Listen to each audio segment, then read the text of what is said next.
My name is Jessica, and for as long as I can remember, I have felt like an afterthought in my family. Growing up, everything was always about my younger sister, Betty. She was the favorite, the perfect child who could do no wrong. Betty was the daughter my parents had always dreamed of. Me? I was the quiet one, the bookworm, the girl who preferred solving math problems instead of going to parties. I loved learning and was good at it, but in a family that cared more about charm than intelligence, I often felt invisible. I remember one day when I was 13 and Betty was 11. We were at a family barbecue, and I had just won a regional spelling bee. I was so excited to share the news. Mom, Dad, guess what? I ran to them, holding my certificate. I won the spelling bee. My mom glanced at me, but her eyes quickly went back to Betty, who was doing cartwheels on the lawn. "That's nice, dear," she said without much interest. Then she turned to Betty. "Sweetie, be careful. You might get grass stains on your new dress." I stood there, holding my certificate, while everyone cheered for Betty's cartwheels. No one asked about my achievement. No one cared. It was always like that. Betty got new clothes, while I got her old ones. She got dance lessons, while I got a library card. She got praise and attention, while I got used to being ignored. As we grew older, nothing changed. Betty became a beautiful and popular teenager, full of life. I spent more time in my books and numbers, finding comfort in a world where hard work mattered more than charm. "Jessica, why can't you be more like your sister?" became something I heard all the time. And right after, my parents would turn to Betty and say, "Darling, you're perfect just the way you are." I tried not to let it bother me. I told myself that one day, my hard work and intelligence would pay off. One day, I would prove that I was worth something too. When I started high school, I focused on my studies more than ever. I wanted to do so well that even my parents couldn't ignore my achievements. But no matter how hard I tried, I couldn't compete with Betty's popularity. In my junior year, I won the state math competition. It was a tough contest, with the smartest students competing against each other in a test of numbers and logic. When they announced my name as the winner, I felt proud and hopeful. Finally, I had done something truly amazing. That day, I rushed home with my trophy, excited to share the news. But when I walked through the door, I saw the usual scene, my parents fussing over Betty, who was trying on a new costume. "Mom, Dad, guess what?" I said, out of breath from excitement. "I won the state math competition." My mom glanced up briefly and gave me a small smile. "Oh, that's nice, dear. Betty, honey, turn around so we can see the back." My dad didn't even look up as he adjusted Betty's costume. "Good job, Jessica." "Betty, are you sure this fits? It looks a little tight on the shoulders." I stood there holding my trophy, feeling crushed. "But it's the state competition," I said softly. "I beat hundreds of other students." "That's great, sweetie," my mom said, not really listening. "Betty has a big performance this weekend, and we need to make sure everything is perfect." And just like that, my big moment was forgotten. Again. I went to my room and placed the trophy on my desk. No one noticed it but me. It sat there collecting dust. When it was time for college applications, I gave it my all. I poured my heart into every essay, every form. I was determined to get into the best school possible, to prove, once and for all, that I mattered. Then the day came. The acceptance letters arrived.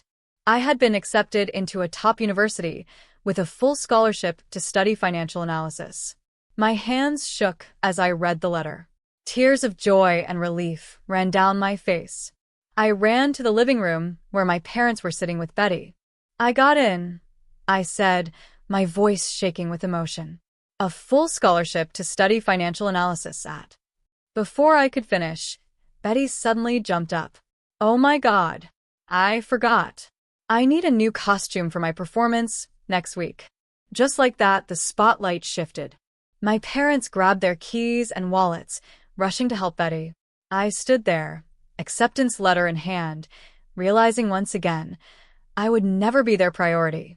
I stood in the empty living room, holding my acceptance letter, listening to the sound of the car leaving the driveway. My parents didn't come back until late that night, carrying bags full of Betty's new costume and accessories. No one mentioned my acceptance again. I focused on my studies at university, while Betty took a different path. She went to the local community college, more interested in her social life than school.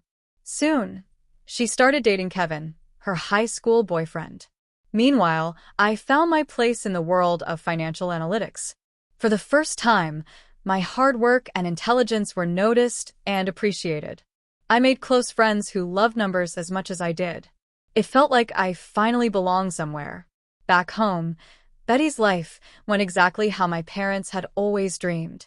She married Kevin right after college in a big, expensive wedding that my parents paid for.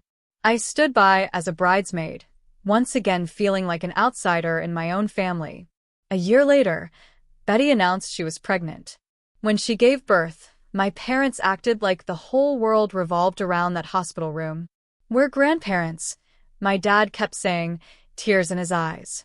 "Can you believe it, Jessica? Aren't you excited to be an aunt?" I was happy for Betty, truly. But I couldn't help feeling ignored again. I had just landed a job at one of the top financial firms in the city, but compared to Betty becoming a mother, it didn't seem to matter. 3 years later, when she had her second child, it all happened again. Betty was the perfect daughter with the perfect family. And me? I was just Jessica. The one who worked too much, didn't date enough, and didn't give my parents grandchildren to spoil. By the time I turned 31, I had worked my way up to senior financial analyst. I was respected by my coworkers, valued by my clients, and, for the first time, I felt truly proud of myself. To celebrate my success, I decided to buy a house. It was a beautiful one-bedroom home in a great neighborhood.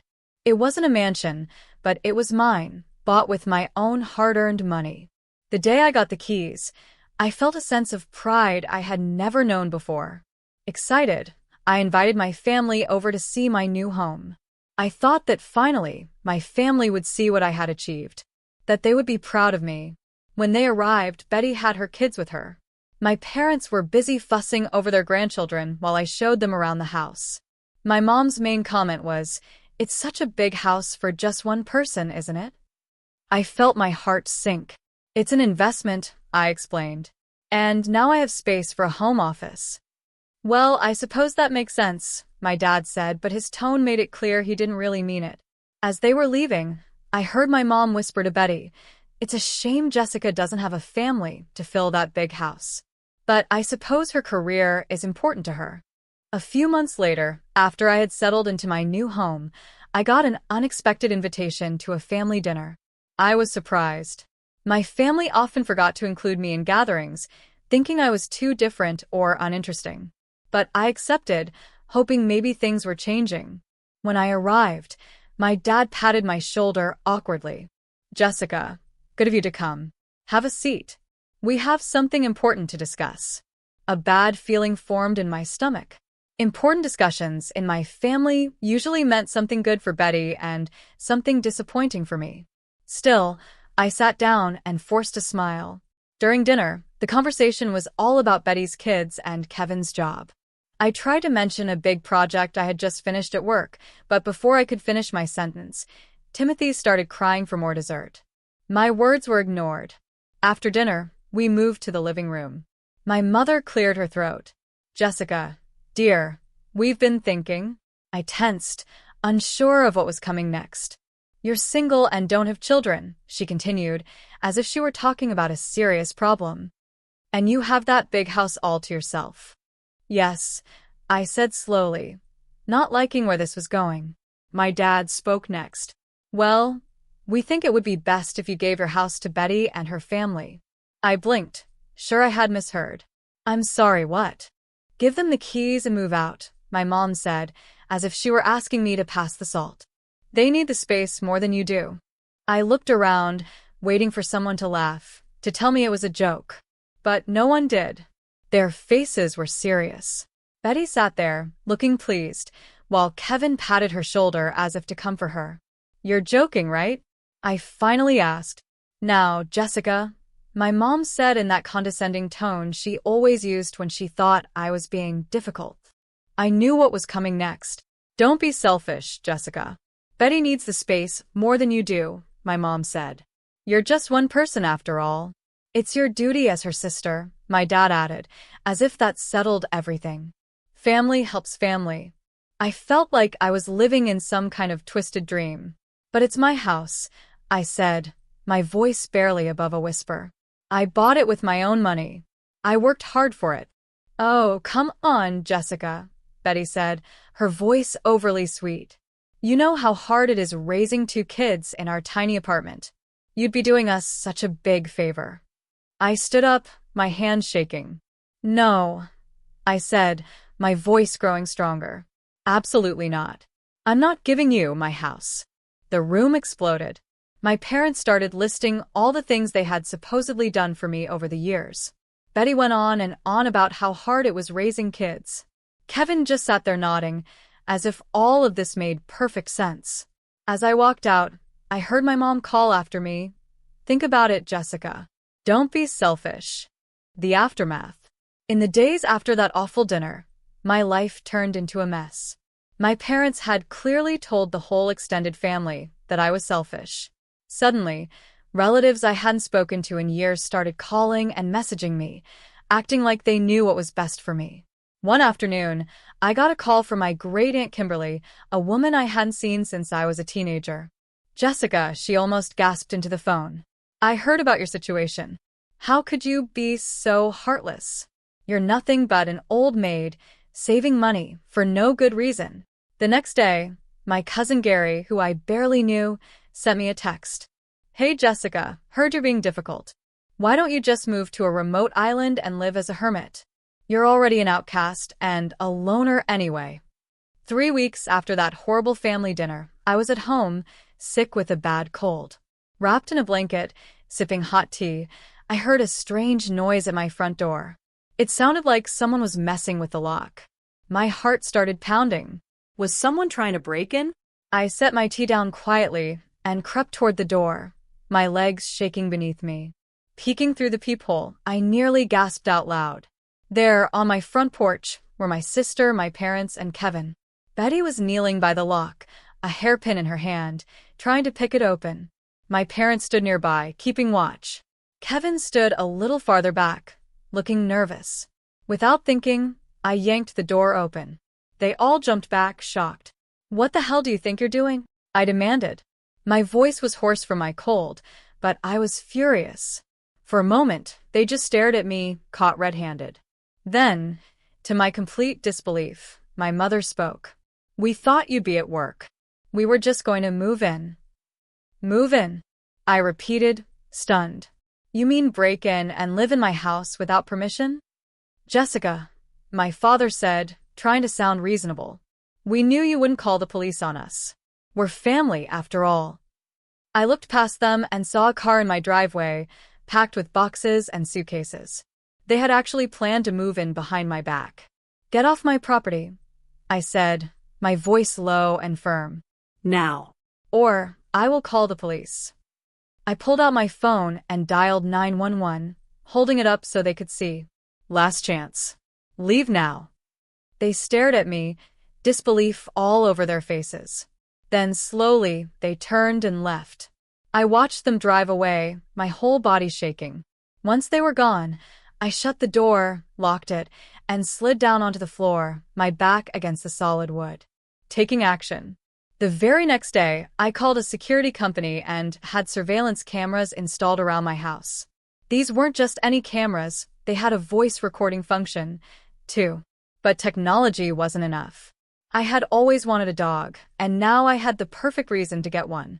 I went to the local animal shelter, determined to find a companion who could also help protect my home. That's where I met Buddy. He was a large mixed-breed dog with intelligent eyes and a cautious nature. The shelter worker told me his story. His previous owners had abandoned him for being too protective. But I could see the loyal, loving dog underneath. Buddy and I bonded quickly. At home, he was sweet and affectionate, always by my side. But the moment a stranger came near the house, he became a fierce guard dog, his deep bark warning anyone who thought about trespassing.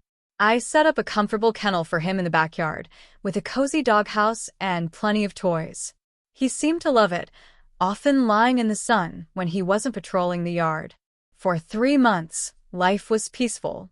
Then, a work emergency called me out of town for the weekend. I didn't want to leave, but my neighbor, Mrs. Thomas, assured me she would take good care of Buddy. She adored him. She often brought him treats and took him for walks when I worked late. Feeling somewhat at ease, I left for my trip.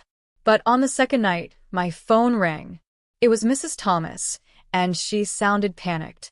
"Jessica, dear, there's been an incident," she said, her voice shaking. "Buddy, he bit a stranger. He chased them right out of the yard and down the street. The police are here now." I caught the first flight home, my mind racing. When I arrived, I walked into a scene straight out of my worst nightmares. My parents' car was parked in front of my house.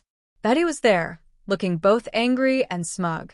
And to my horror, 4 police officers stood in my driveway. I approached carefully. "What's going on here?" One of the officers stepped forward. "Ma'am, we received a complaint about your dog attacking someone. Can you tell us what happened?" Before I could speak, Betty jumped in. "Her monster of a dog attacked my husband," she shouted. "He jumped right over the fence and bit him. He could have been killed." Suddenly, everything made sense. The stranger Buddy had bitten was Kevin. "That's not true," I said firmly. "My dog was protecting my property from intruders. If your husband got bitten, it's because he was trying to break into my house." Betty's face turned red with anger. "Liar! That beast needs to be put down before it hurts someone else." My parents, who had been oddly quiet, finally spoke. "We'll be pressing charges," my father said, his eyes gleaming. "And, of course, you'll have to pay for Kevin's medical bills." The officer looked between us, clearly sensing the family tension. "Ma'am," he said, "because of the complaint, we have to take your dog to the kennel for evaluation. If he's deemed aggressive, he may have to be put down." My heart sank as I watched animal control load Buddy into their van. He looked at me with confused, sad eyes, and I felt tears well up in mine. As the officers and animal control drove away, my mother stepped closer. In a low voice, she whispered, "You know, Jessica, all of this could have been avoided if you had just given us the house." She smiled cruelly. "It's not too late," she continued. "Give us the house and we'll drop the charges. Otherwise, well, you know what happens to aggressive dogs." I stood frozen, watching as my family drove away, looking smug and satisfied. Then, like a bolt of lightning, a realization hit me. The security cameras. I ran into the house, my heart pounding, my hands shaking as I turned on my laptop and opened the security footage from the previous night. Holding my breath, I prayed the cameras had captured what I needed. The video was crystal clear. I watched as Betty and Kevin crept up to my front door, looking around nervously. Then Buddy appeared on screen, his fur bristling as he let out a low growl. And then, I heard it, Betty's voice, clear as day. "Kevin kicked the dog. When it bites you, we can accuse Jessica and demand compensation. Or better yet, we can get the whole house in exchange for the dog's life." My stomach turned. On the screen, Kevin cruelly kicked Buddy. Caught off guard, Buddy reacted in self-defense, biting Kevin's leg. Betty let out a loud, dramatic scream, and Buddy immediately let go. The two of them ran away, leaving Buddy standing there, confused and upset. I felt sick. The confrontation. The next morning, I called my parents, keeping my voice steady. "I think we need to have a serious conversation. Can you all come over to my house?" There was a brief pause, then my mother's voice came through, overly sweet. "Of course, dear. We'll be right over." An hour later, they arrived, my parents, Betty, and Kevin, who now had a big bandage wrapped around his leg. As they walked into my living room, I could see the smug looks on their faces. They thought they had won. Betty started looking around, making herself at home. "We'll need to get rid of this ugly lamp," she said, wrinkling her nose. "And this couch? Not good enough. We'll replace it with something more family-friendly." I bit my tongue, letting her continue acting as if she already owned my house. Finally, I cleared my throat. "Before we discuss anything," I said, keeping my voice calm despite the anger burning inside me, I think you should watch something first. I gestured toward the large TV on the wall. Please, all of you have a seat. They hesitated, confused, but sat down. Betty perched on the armrest, looking annoyed. And then I pressed play. I watched as my family's faces turned pale. Their expressions changed from confusion to shock, and finally, to horror as they realized they had been caught on camera. Betty was the first to break the silence. It was just a prank, she stammered, her voice high with panic. We didn't mean any harm. Kevin quickly nodded, wincing as the movement hurt his injured leg. Yeah. Just a joke that went too far, he added. No need to make a big deal out of it, right? But my parents understood how serious the situation was. My father leaned forward, his face pale. Jessica, sweetheart, he said carefully, let's not do anything drastic. There's no need to make this public. We can settle this as a family. I couldn't help but smile, a cold, humorless smile that made them all flinch. It's a little late for that, don't you think? I said, glancing at my watch. And speaking of late, I believe we have some guests arriving. Right on cue, there was a knock at the door. I opened it to reveal 4 police officers, whom I had called earlier that morning. Perfect timing, I said, stepping aside to let them in. Officers, I have evidence of an attempted break-in and blackmail. What followed was a blur of activity. I explained everything to the police and showed them the security footage. The officers watched it closely, then turned to Betty and Kevin. A moment later, they were being handcuffed. As the officers read them their rights, my parents broke down in tears. Jessica, please, my mother sobbed. Don't do this. We're family. For a moment, I felt a small sting of sadness. But it was quickly drowned out by years of pain and resentment. You should have thought about that before you tried to steal my home and hurt my dog, I said coldly. I think it's time for you to leave. With tears in their eyes, my parents followed as Betty and Kevin were led to the police car. A fresh start. That evening, feeling lighter than I had in years, I went to the animal shelter to bring Buddy home. The moment he saw me, his tail wagged furiously, and he covered my face with excited kisses. Let's go home, Buddy, I whispered, hugging him tightly. The following weeks were a whirlwind. Betty and Kevin were arrested and taken to trial. With the clear security footage as evidence, they were found guilty of attempted break-in and blackmail.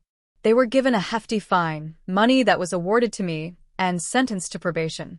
I decided to cut off all contact with my immediate family. However, I felt the rest of the family deserved to know the truth. I sent a detailed message to all our extended relatives, explaining everything that had happened. I also included copies of the security footage as proof. The response was overwhelming.